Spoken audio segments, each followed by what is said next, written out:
बेटी रुक्मणी का सवाल सुनकर उसके पिता मिस्टर राजवंशी का चेहरा तुरंत बहुत ज्यादा परेशान दिखाई देने लगा और वो उससे पूछने लगी, तुम्हारे कहने का मतलब क्या है?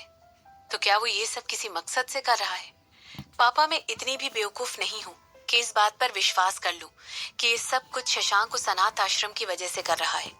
जरूर इसके पीछे कोई ना कोई और वजह है। ऐसा कहते वक्त रुक्मणी की टोन बहुत ही सीरियस थी। उसने तुरंत अपने फादर के चेहरे के एक्सप्रेशन में एक चेंज नोटिस कर लिया था। उसके सवाल पूछते ही उनके चेहरे का एक्सप्रेशन बिल्कुल बदल गया था।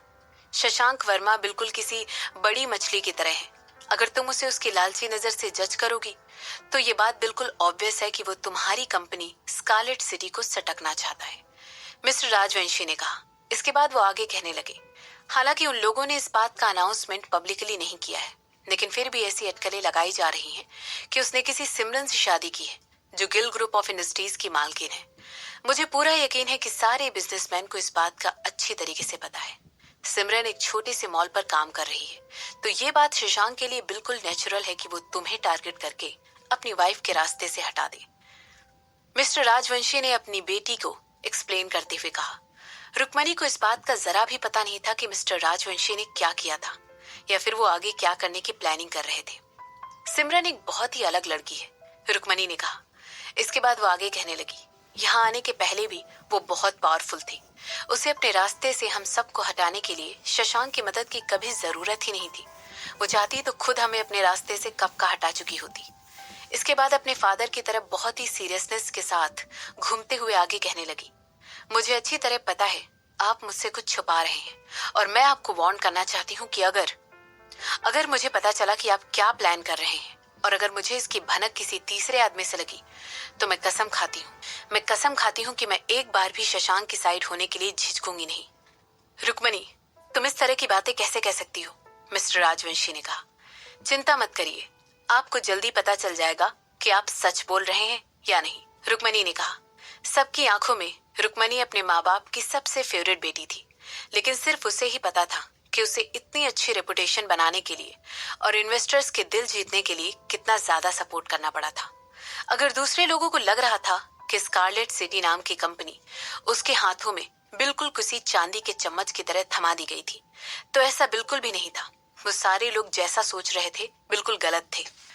स्कारलेट सिटी उसके पास इस समय सिर्फ और सिर्फ इस वजह से थी क्योंकि उसने इन्वेस्टर्स को कन्विंस करने के लिए बहुत मेहनत की और उनसे खुद को वोट करवाने के लिए और उस कंपनी की नई सीईओ बनने के लिए भी कई पापड़ बेले थे।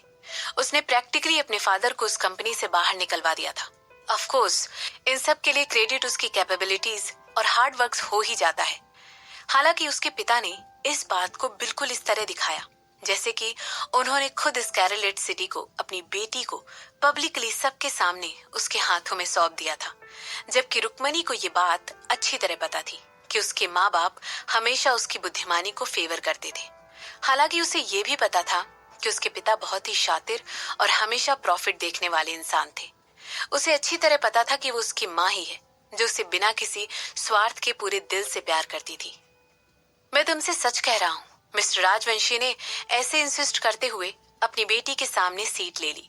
इसके बाद वो आगे कहने लगे, तो चलो अब तुम्हारे रेजिग्नेशन के बारे में बात करते हैं। मैं कोई रेजिग्नेशन लेटर नहीं लिखने वाली हूँ, रुक्मणी ने डिक्लेयर करते हुए कहा। इस समय उसकी आवाज बिल्कुल कठोर थी। इसके बाद वो आगे कहने लगी, मैं शशांक को जीतने नहीं दूंगी। तुम किस बारे में बात कर रही हो? वो ऑलरेडी जीत रहा है। क्या तुम्हें दिखाई नहीं दे रहा? हमारी कंपनी को बचाने का सिर्फ और सिर्फ यही तरीका है, मिस्टर राजवंशी ने कहा। नहीं, वो आप हैं जो कि पावर की वजह से अंधे हो गए हैं। आपको इन सब बातों की बिल्कुल भी समझ नहीं है। पब्लिक को दुख से भरी हुई स्टोरीज बहुत पसंद है। मैं बिल्कुल इनोसेंट हूँ, लेकिन पब्लिक ने मुझे फिर भी बिना मेरे किसी डॉक्यूमेंट को क्लेरिफाई करते हुए मुझे आसानी से जज कर लिया और जो डॉक्यूमेंट उन्हें पद्मनी ने दिखाया उस पर आसानी से विश्वास कर लिया। क्या आपको ये सब बातें समझ में आ रही हैं? शशांक वेट कर रहा है कि मैं इस कंपनी से रिजाइन कर दूं और पूरी शर्मिंदगी के साथ रिजाइन करूं। वो सोच रहा है कि इस तरह मुझ पर प्रेशर बनाकर वो मुझे बर्बाद कर देगा और मुझसे रिजाइन करवा लेगा, और अगर ऐसा हो गया तो वो जीत जाएगा। रुक्मणी, क्या तुम अपने घमंड को हमारी कंपनी को इस तरह नीचे लाने दोगी? तुम चाहती हो कि तुम्हारे इस घमंड की वजह से हमारी कंपनी बर्बाद हो जाए? मिस्टर राजवंशी ने कहा। वेल, अगर आप मुझे सब कुछ बता देंगे तो आपको पता है, हो सकता है मैं आपकी एडवाइस फॉलो कर लूं। रुक्मणी ने कहा। मैं तुम्हें सब कुछ ऑलरेडी ही बता चुका हूँ, मिस्टर राजवंशी ने कहा, और मुझे आपकी बात पर जरा भी विश्वास नहीं है। ऐसा कहते हुए रुक्मणी अपनी सीट से उठ गई और आगे कहने लगी, मैं खुद अपने तरीके से पूरी सच्चाई का पता लगाऊंगी। आप जाइए और मीटिंग अटेंड करिए।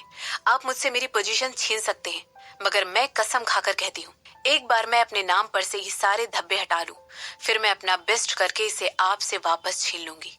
ऐसा कहते हुए रुक्मणी ने अपना हैंडबैग उठाया और ऑफिस से तेजी से निकल गई। उसे सच जानना ही था। अच्छा खासा लंच करने के बाद सिमरन ने शशांक को फोन करके उसके ऑफिस भिजवा दिया। भला सिमरन को कैसे पता नहीं होता कि शशांक उसके पास सिर्फ और सिर्फ इसलिए रहना चाहता था क्योंकि उसे डर था कि कहीं रुक्मणी सिमरन के साथ बदहवासी में कुछ गलत ना कर दे। इस समय वो औरत बहुत ज्यादा गुस्से में थी और हो सकता है वो सिमरन को नुकसान पहुंचाने के लिए कुछ कर सकती थी। शशांक ने सोचा कि एक ऐसा जानवर जैसे कॉर्नर किया जा रहा हूं हमेशा स्ट्राइक बैक करने की कोशिश करता है, और उसे डर था कि रुक्मणी भी सिमरन को चोट पहुंचाने के लिए ऐसा ही कुछ करेगी, जबकि उसने सिमरन को अपने मन की बात नहीं बताई थी। उसे ऑलरेडी इस बात का अंदाजा लग गया था, और जिस मोमेंट शशांक ने मेंशन किया था कि उसने सिमरन को सेव करने के लिए उसकी सिक्योरिटी बढ़ा दी है, तभी वो समझ गई थी कि शशांक इस बात को लेकर डर रहा है और उसे सिर्फ रखना चाहता है। इस बात को जानने के बाद सिमरन का शशांक की तरफ से दिल भर आया था और वो समझ गई थी कि शशांक उससे कितना प्यार करता है। पता नहीं किस वजह से, लेकिन शशांक को अपने लिए परेशान देखकर, सिमरन की सेफ्टी की चिंता करते हुए देखकर सिमरन के मन ही मन गुदगुदी हो रही थी। क्या ये एक नॉर्मल फीलिंग थी? सिमरन को ऐसा नहीं लग रहा था। ये सोचने पर मजबूर हो गई थी कि क्या वो एक सैडिस्ट है या फिर वो एक सोशियोपैथ है। मैडम दिलीप ने मुझे अभी अभी बताया है कि मैडम रुक्मणी अपने ऑफिस से कुछ मिनटों पहले निकल चुकी है और अब वो लोग उसका पीछा कर रहे हैं। शिफाली ने सिमरन के ख्यालों को बीच में ही तोड़ते हुए कहा। ठीक है, सिमरन ने सर हिलाते हुए कहा, और इसके बाद वो आगे कहने लगी, ऑलरेडी सितंबर हो चुका है। कपूर इंडस्ट्रीज का क्या हाल है? मैंने उनकी तरफ से कोई न्यूज नहीं सुनी है। मिस्टर हेमंत के काफी सारे शेयर खरीदने के बाद कपूर इंडस्ट्रीज के शेयर के प्राइस और ज्यादा नहीं गिरे, मगर वो और ज्यादा बढ़े भी नहीं। मिस्टर रायचंद अभी भी अपनी फिल्म कंपनी के साथ स्ट्रगल कर रहे हैं और वो अभी भी एक ऐसे इन्वेस्टर को ढूंढ रहे हैं जो कि उनकी मदद कर सके। अपनी डूबती हुई कंपनी को बचाने के बजाय उन्होंने दूसरी स्ट्रगल कर रही कंपनी को भी अपने हाथों में ले लिया। शिफाली ने कहा। हेमंत बहुत ज्यादा इम्पल्सिव है। अपनी माँ के बिना वो बहुत जल्द यूजलेस भी हो जाएगा। सिमरन की आवाज में जो शांति थी उसकी वजह से शिफाली मुस्कुराने लगी। उसकी आंखों में एक प्राइड आ गई थी और वो सिमरन को कंटिन्यूअसली घूर कर देखे जा रही थी। इसके बाद सिमरन आगे कहने लगी, अभी तक मैं एक्सपेक्ट कर रही हूँ कि जिन शेयर्स में तुषार मल्होत्रा ने इन्वेस्ट किया था और जो हेमंत की कंपनी के नाम के अंदर थी, वो भी तो मेरी ही एक सब्सिडरी है। यस मैम, शिफाली ने अपना सिर हिलाते हुए कहा। बहुत अच्छा, जल्दी या देर से हेमंत बिल्कुल और लोगों की तरह वहां दूर से खड़े होकर अपने पूरे एम्पायर को चकनाचूर होते हुए देखेगा। ऐसा कहने के बाद सिमरन ने अपने लैपटॉप की तरफ देखा और वापस से अपना काम करना शुरू कर दिया। एक छोटी सी स्माइल उसके होठों पर आ गई थी और उसका चेहरा पूरी तरह शांत लेकिन सीरियस था। ऐसा लग रहा था कि वो किसी की फ्यूचर में आने वाली बर्बादी के बारे में इस समय बात करना नहीं चाहती थी। बाय द वे, मैं चाहती हूँ कि तुम मेरे नेक्स्ट वीक के स्केड्यूल में कुछ ऐड कर दो। 10 सितंबर फ्राइडे, मैं चाहती हूँ कि मैं जाकर एक बार हेमंत की माँ से मिलूं। जाओ और जाकर रूपाली से इस बारे में कोऑर्डिनेट करो। शशांक भी मेरे साथ चलेगा, सिमरन ने कहा। अगले हफ्ते सिमरन एक्सपेक्ट कर रही थी कि जानकी वहां पर आकर उससे जरूर मिलेगी और तब तक वो 7 साल पहले जो कुछ भी हुआ था उसके बारे में सारा सच पता लगा लेगी।